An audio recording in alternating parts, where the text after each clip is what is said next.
Value zone hyper mart ఇప్పుడు మన అమీర్పేట్ లో ఈ సెప్టెంబర్ 18న గొప్ప ప్రారంభం.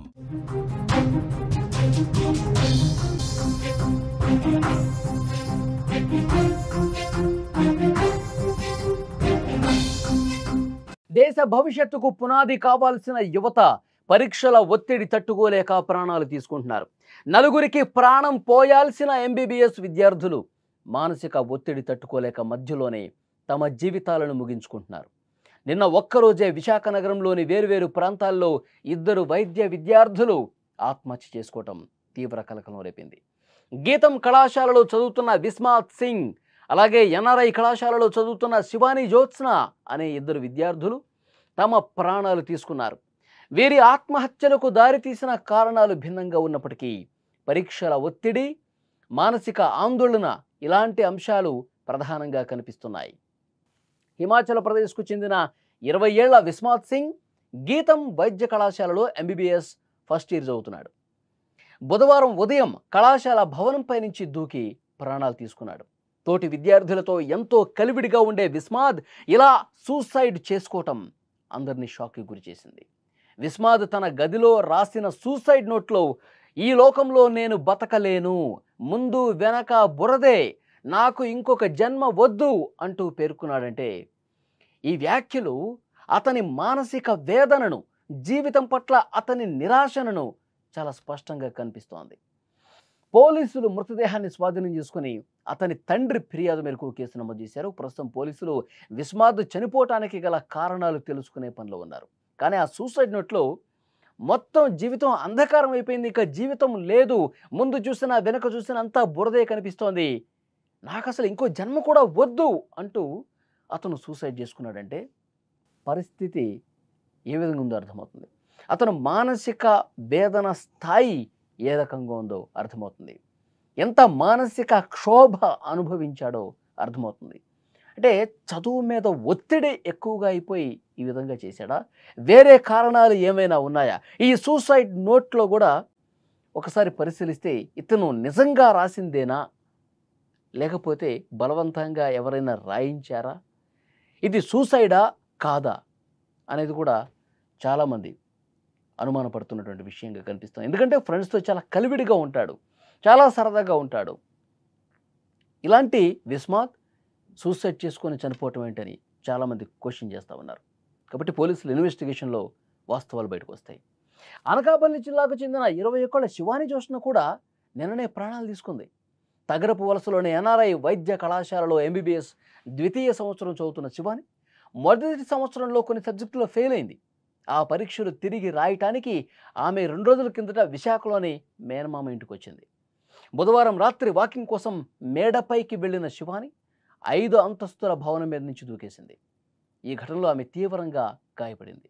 సమీపంలోని ఆసుపత్రికి తరలించగా అప్పటికే చనిపోయినట్టు వైద్యులు చెప్పారు.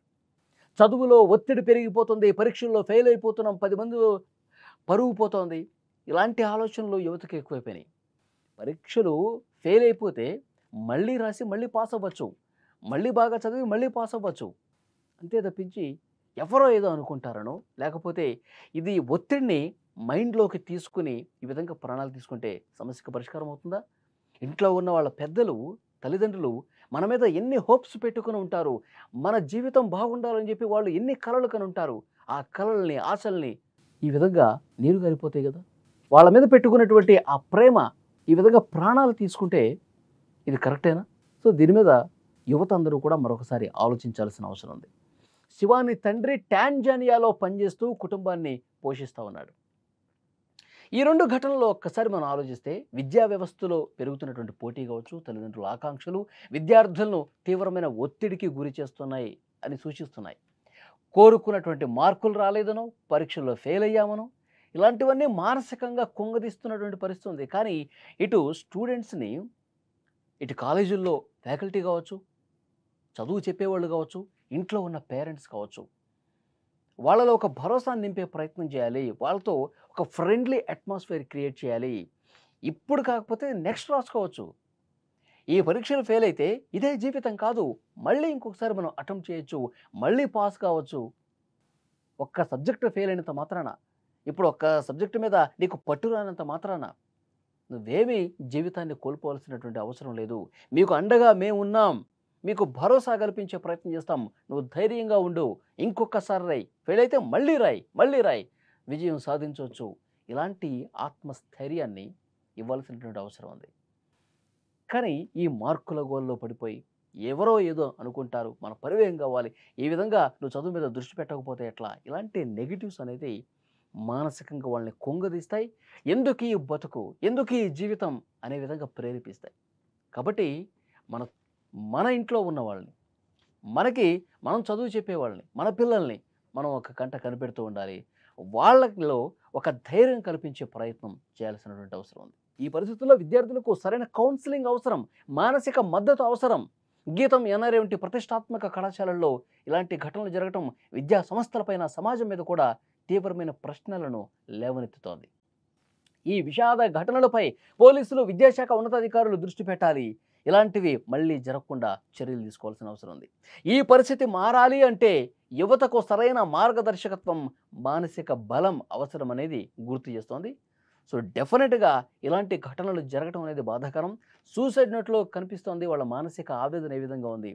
ఎటు చూసినా బురదే కనిపిస్తుంది, నాకు దారి కనిపించట్లేదు, నేను సరైన మార్గంలో పోవటం లేదు, నాకింకా జీవితం ఏమీ లేదు, అంధకారం అయిపోయింది, అసలు నాకు ఇంకొక జన్మ వద్దు అన్నట్టు ఒక సూసైడ్ నోట్ కనిపించిందంటే ఇది చాలా బాధాకరమైన విషయం. వాళ్ళు ఎంత మైండ్ మీదకి ఎంత ప్రెజర్ తీసుకుంటున్నారు అనేది కూడా అర్థమవుతుంది. సో డెఫినెట్గా యువత మళ్ళొక్కసారి ఆలోచన చేయాలి. ఇది కరెక్ట్ కాదు. సూసైడ్ చేసుకోవటం అనేది పరిష్కారం అసలు కానే కాదు. జీవితం ఇంకా ముందు ఉంది. మనం ప్రయత్నాలు చేయాలి. ఒక్కసారి ఫెయిల్ అయ్యామని చెప్పి జీవితం మొత్తం ఫెయిల్ అయిపోయిందని కాదు. మీరు పరీక్ష మాత్రమే ఫెయిల్ అయ్యారంతే. మళ్ళీ మనం మంచిగా చదువుకోవచ్చు, మళ్ళీ పరీక్షలు రాయొచ్చు, మళ్ళీ విజయం సాధించవచ్చు. అట్లా సూసైడ్ అటెంప్ట్ చేసిన వాళ్ళు ఒక్కసారి వాళ్ళు తప్పు తెలుసుకొని వాళ్ళు మార్చుకొని జీవితంలో విజయం సాధించిన వాళ్ళు ఎంతోమంది ఉన్నారు.